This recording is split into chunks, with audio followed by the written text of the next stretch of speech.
Hello, I'm Maurice McLeod. I'm the Chief Exec here at ROTA, Race on the Agenda. I joined in September last year, right at the time when, as you remember, there was a lot of excitement still about the Black Lives Matter movement, and it was a really interesting time to be joining an anti-racist organisation.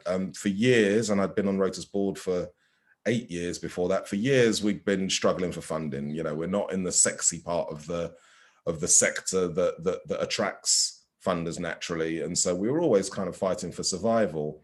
Then suddenly, after the tragic death of George Floyd, everybody was interested in talking about race. There was money on offer that had never been on offer to us. And as coming in as a new chief exec, ideally, I would have liked to, sit down and plan my vision and think about where we're going as an organization.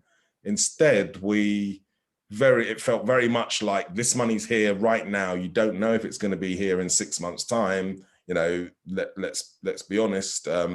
These fashions move on, and we might not be, race equality might not be what everyone's talking about in a few months' time. So it did feel like, I feel like a lot of pressure to apply for things, even if we might not be quite the right fit. What also happened was that we were getting offers of money from sources that we'd never had before. There was a large corporate that came to us with an interesting campaign that they wanted to run. I was interested in being involved in the campaign. We spent a lot of time when I first started discussing how it would work, what we'd be paid, and everything. Then when we looked a little bit more into the large corporate itself, there were some really dodgy things in its practices and its history. It became obvious that we didn't actually have an ethical partnership policy. We'd never really, as an organization, thought about who will we take money from. And when we did do that thinking, it was clear that we couldn't really work with this corporate. We couldn't turn a blind eye to the things that it was doing. Now, I would have saved so much time, and we as an organization would have saved so much time if we'd done some of that thinking in advance. It really reminded me actually of a time before ROTA, when I used to run an organization called Media Diversified, which was, as it sounds on the tin, the aim was to diversify the British media and make sure there were more voices being platformed. Now, we ran for about 5 years and ended up being pretty influential. We had 400 writers and 70,000 Twitter followers, but because we never initially did the thinking about how would we be funded, how would we take money, we kind of just grew organically, as a lot of organizations do. When money started to be available to us because we were being influential, it caused big ructions between the team. We disagreed on who we would and wouldn't take money from because we'd never really thought about it. We didn't really have a clear plan. And sadly, this culminated in the entire management team, myself included, all leaving suddenly. And a few months later, the organization was closed. So our community no longer had the platform that it could have had, all because we didn't do the thinking and planning in advance.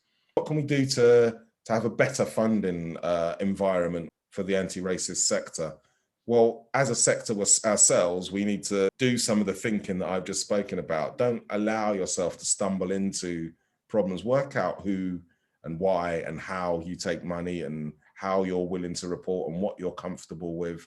Be really honest with yourselves and think big. Think about where you might be, not just where you are now. Think about where you might be in 6 months' time and what conversations do you have to have then. Don't leave it to have those conversations when the issue arises. To funders, I'd say, if you want to fund race equality, if you want to fund BME-led organizations, you need to realize that these very organizations have been underfunded historically, and so are often not in the position to apply for the funds as you've presented them, or even if they do apply and get them, they might not be in a great position to deliver.